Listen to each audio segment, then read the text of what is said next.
welcome to another episode of Climax. Today, we will be talking about the beautifully transformed essence of motherhood that was beautifully crafted in this book, Modern Motherhood Nurturing Kings in the 21st Century. And this book was written by Aisha Olagbegi, who happens to be an expert in human resources management and strategy. She's also a product of the prestigious New York Learning Hub, New York. We have Aisha today in the studio, and I'm curious to know exactly what motivated her into writing such a beautiful and exceptional book. I have read this book and I couldn't drop it, not for a minute. Like, I was so excited about every single line and page of that book. And I'm just curious. We had to do so much to bring Aisha today to share her feedbacks, her opinion, and her inspiration with us. And we hope that we'll be able to get a bite of that. So, Aisha, I'm a bit curious. What motivated you into deciding to intertwine the rich cultural heritage of Edo State and motherhood, modern motherhood, writing about the challenges and the victories of motherhood and how they'll be able to nurture kings in the 21st century. I am curious. Now, Aisha is actually in our studio in Edo State, and I can't wait to hear from her. Hello, Aisha. You look so beautiful, by the way, in that costume. So, Aisha, please tell us what motivated you into writing such an amazing and extraordinary book that helped you combine the rich cultural heritage of Edo State and the modern motherhood. Up to you, Aisha. Thank you for your kind words, Christy. In Edo cultural mania, mothers have historically been the bedrock of the family unit, acting not merely as caregivers, but also as custodians of culture, tradition, and ethical codes or values. They are the weavers of the social fabric, so to speak. However, the advent of technology and the fast-paced nature have posed new challenges and opportunities, thereby making it crucial to adapt this age-long roles to our cultural reality. In the book, I choose to explore these evolutions in depth because I believe that the essence of Edo motherhood offers a microcosm of the broader transformations happening in parenting globally. My inspiration for merging both worlds stems from the misconception that tradition and modernity are mutually exclusive, which they, of course, they not. Focusing on Edo State specific came from its rich cultural heritage and the rich tapestry of traditions, values, and wisdom that Edo State had to offer. As someone deeply rooted in the analysis of strategy, I aim to deeply explore how these traditional values could be strategically adapted in modern settings to nurture the next generation, our kids, if you will, especially in the face of globalization and technological advancements. Moreover, the 21st century has presented the challenges of mothers. You will agree with me that we live in an era marked by a delicate balance between cultural expectations and modern realities.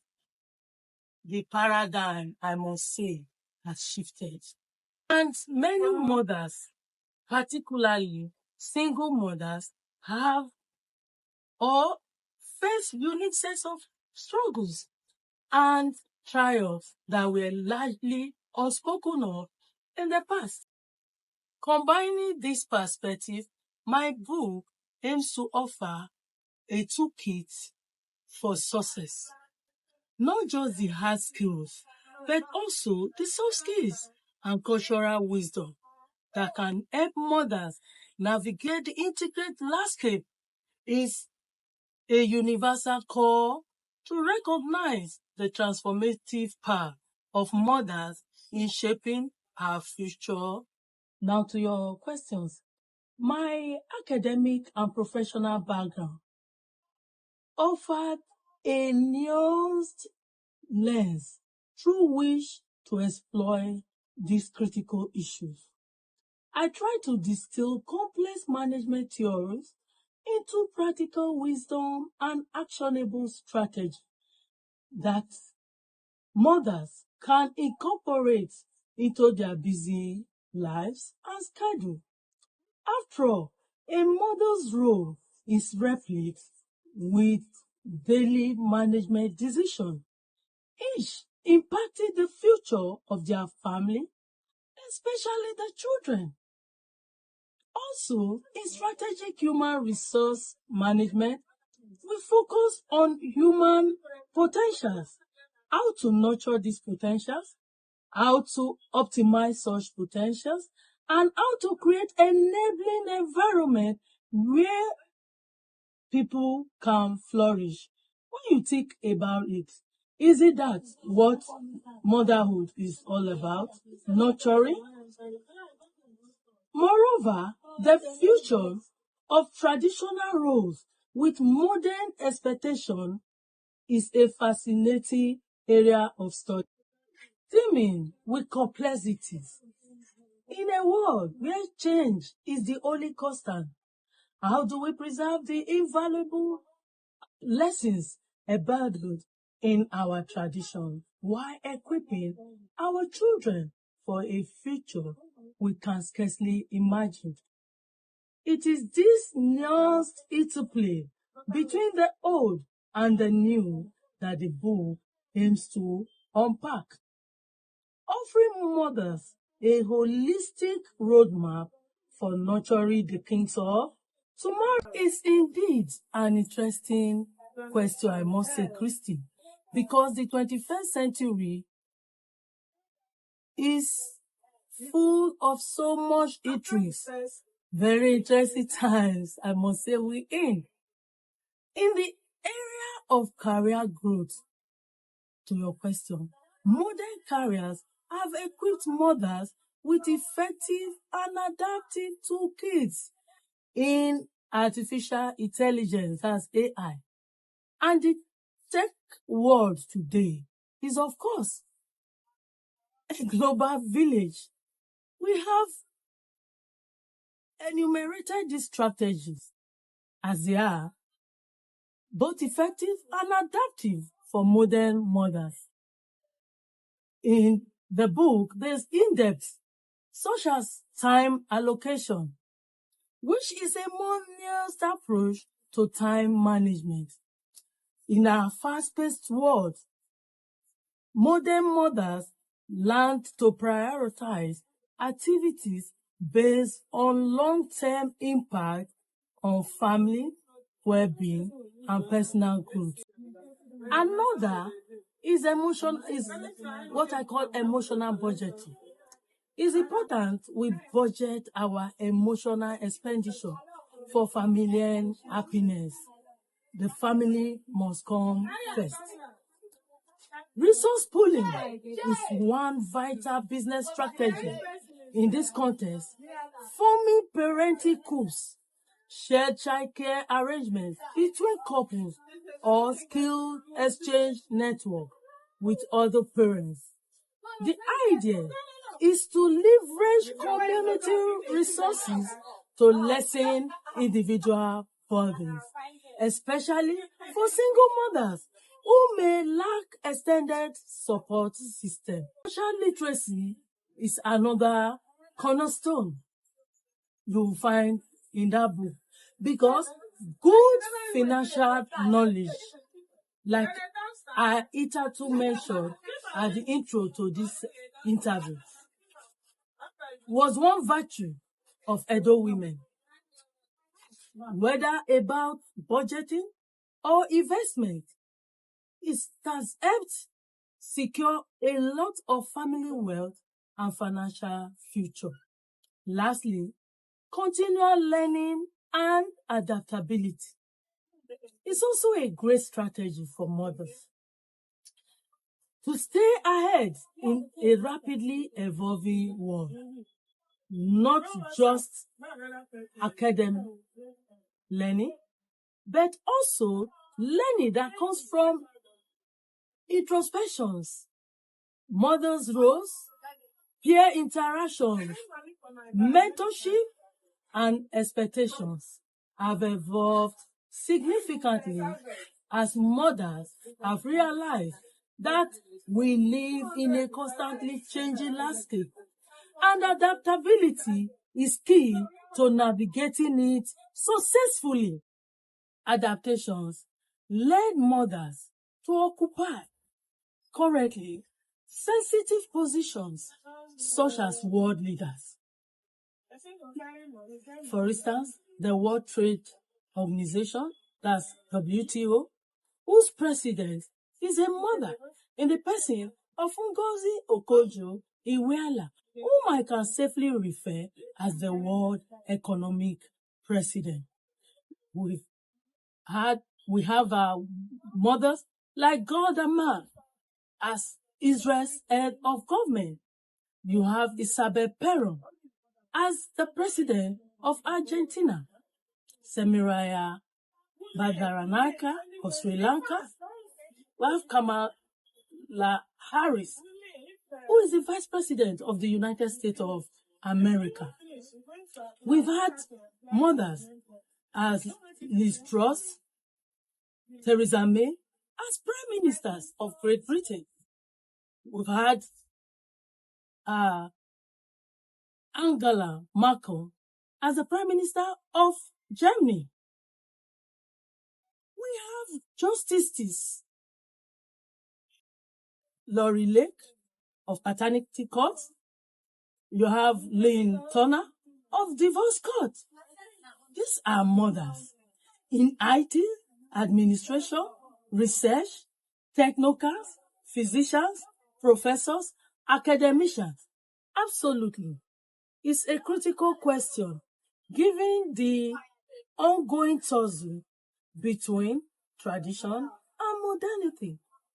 One of the key ideas I put forth in my book is what I refer as the notion of cultural fusion education, which is an educational approach that seamlessly blends tradition, values with modern educational techniques. Often, we view traditional and modern educational systems as mutually exclusive, which, of course, they don't have to be. For instance, the traditional African storytelling sessions can be a potent tool for not only passing down culture, but also enhancing cognitive and emotional skills among children. And it can coexist with contemporary educational tech tools. I mean, Tales by Moonlight can be recalibrated into modern storytelling. They are cultural tools, folklores, and our tradition, I must say, should not be allowed to die. We have to borrow a leaf from other success stories like Japan, China, and even the United Arab Emirates, that's the UAE, their educational system. China, for instance, they have the Wuhan science, the Wuhan language, even in arts and crafts, technology, they emphasize more on technological skills, IT, and most currently, AI, which the world is drifting into. Even their algorithms are well under government control, stringent rules and laws, and they encourage us on skills. This is what I will encourage African governments to actually borrow from, encouraging hands-on skills with great tech, where blended culture, traditions, including arts, crafts. The good news, however, is that some schools in Nigeria have blended education structure, such as Ockman International Academy for Art, the Green Spring Schools, Lagos. My research, I found, have blended educational structure, especially in technological tools, as in Ockman, having an electronic board and technical aids equipment, which you can verify, especially in their performance. I mean, academic performance, like the students or learners turning out to be world best. In 2021, in the three major core IGCE, Naomi Toye Alagwa has been the best in the use of English language, 100%. Even in literature, another of their learner is currently on internship with Apple International, Texas, in the person of Terry Owen. Assignments are done electronically with password. Coding classes are being taught in these two schools I enumerated earlier. You have cultural days and other extracurricular activities which equates value. You let the learners know that education is all encompassing, and when you master your skills, you can beat the world. Now to managing tech tools with the children education. I must say that don't give children too much liberty. Time management, control and censor the kind of films, both on television or in the internet, your children are streaming. Don't give children too much liberty, I must say, because as parents, know this, that parenting is the first level of leadership, and leadership is the last level of parenting. Avoid disruptions. Never you put or bring your children into disruptions or crisis in the home. Disruptions upturn children's life and move them from normal living to survival. Never you subject them to that. Keep your children out of your crisis. Mothers should have rules and revisit the Riot Act. That's what I call the rules.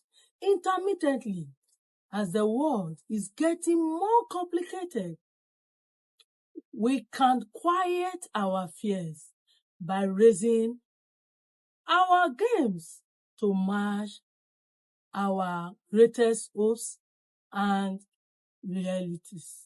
Mothers should note that if they always defend their children's mistake, one day they will have to hire a lawyer to defend their crimes. Discipline, I must say, is not child abuse. Once more, I thank you so very much, Christy. Thank you especially to my viewers.